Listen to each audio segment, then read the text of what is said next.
Welcome to the dark room. I call it the dark room because I'm hoping in the future it will be a fully functioning black and white photography film developing room. Dark room. We bought this house back in the end of February 2022, and then I went on a travel contract for 3 months and I wasn't really home that much to fully embrace this room or start doing anything with this room. The house has a full basement and this is just a corner of it, but the previous owner was a photographer and he actually built this room to be a dark room.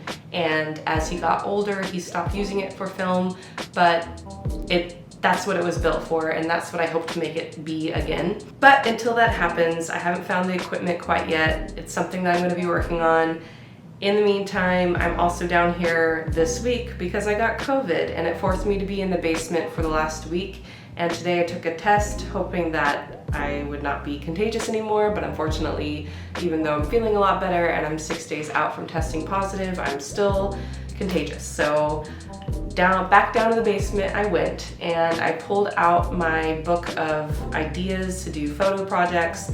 And one of the things that I've been wanting to do for a little while is make vinyl album covers with photography. I initially thought, hey, you can just, create your own stuff. And I think I definitely can do that, and I definitely will in the future. But I also thought it would be a great idea to take already famous vinyl album covers and reimagine them in how I would do it now.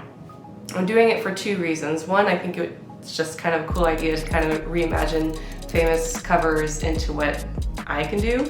But two, in order to get to the point where I can do my own vinyl album covers, I thought it would be great practice to recreate something that's already been made. So this is definitely not, my own work. This is my reimagining of someone else's work. And what I ended up doing was going on to Billboard's, I think it was top 50 famous album covers, and I went through all 50 and thought, which ones could I actually actually do? And the first one that I'm going to attempt to do is Taylor Swift's 1989. It's a pretty, I would say it's a pretty basic photo, but it's not going to be without its trials to recreate. The first thing I did was get my little notebook of stuff when I write ideas and stuff out, and I started listening to the album for the first time. So I'd never listened to this album before. I knew a couple of the songs because they came out on the radio, but apart from that, I've never listened to it, and the notes that I believe I wrote was something along the lines of boy problems, exes, and love. And that to me is basically what the whole album is. But I just wrote straight pop with 80s vibes, kind of with synths, boy problems, exes, love, and then I started to write down things that I thought I could do with my own cover. Now initially I was going to try to get it to look very similar to the original cover, like sweatshirt kind of being the same. If you don't know, 1989 is a Polaroid of Taylor Swift, and so I don't have a Polaroid camera. I'm gonna have to try to recreate the vintage effect through Lightroom or Photoshop afterwards. And so yeah, anyways, that was initially what I was gonna go full on, make this exactly how it was. And then I was like, I don't have a single sweatshirt that looks even remotely like what she's wearing. But I do have an old Star Wars sweatshirt, and it's black with the original Star Wars picture on the front. And I was like, you know what, you're more dark and twisty anyway, so instead of making a very light, I think there's birds on her sweatshirt or something, instead of making that kind of imagery, I thought I would just really go into one, something that I really love, which is Star Wars. Two, it's vintage vibe with the Star Wars movies came out in the 70s, and so I put red lips, Star Wars shirt, Polaroid, and then instead of saying 1989, I would do 1984 because that's when I was born. And then I wrote MP, which is my initials before I got married, and vintage and slept in hair. So that was my ideas. Like I was writing the stuff down while I was listening to the album, and then I came down here to start working on it, and I was like, I'm gonna do a black backdrop instead of a white backdrop because I have a black sweatshirt on and I don't have a white backdrop.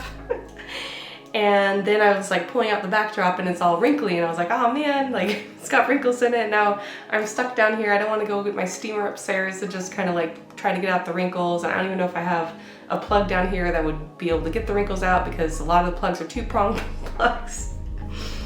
Yada, yada, yada. I think for today, what I'm gonna do right now is make a test picture and see what I could do with it in the Photoshop editing size. Like, can I make something that looks like a Polaroid?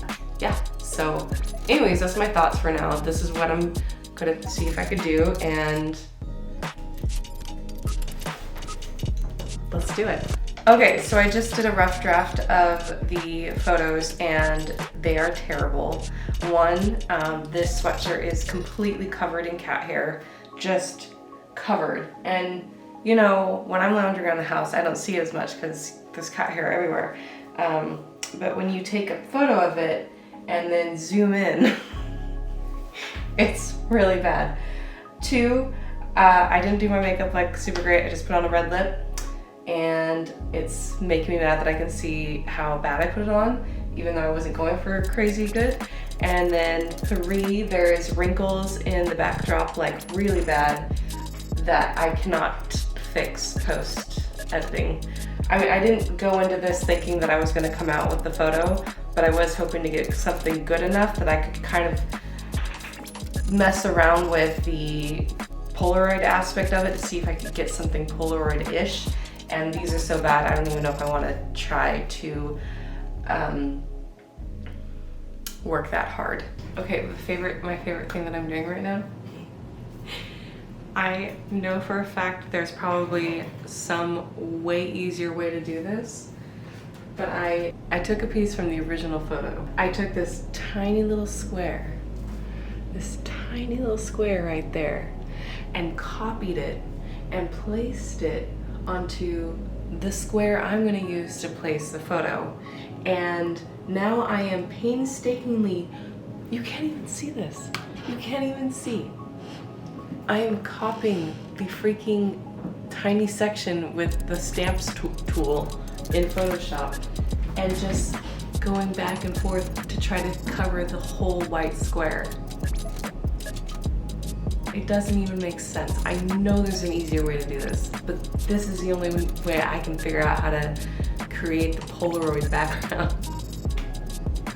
And this is why I will work on this project for like, you know, a month, and a person who is actually doing this for realsies would have it done in like, you know, a day.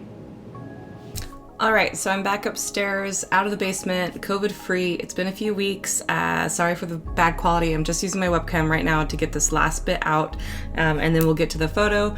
But yeah, it was a really fun process, and it wasn't as good as I was hoping, but it was pretty good for throwing it together in one day and being stuck in the basement with COVID and not being able to be as particular as I could have been.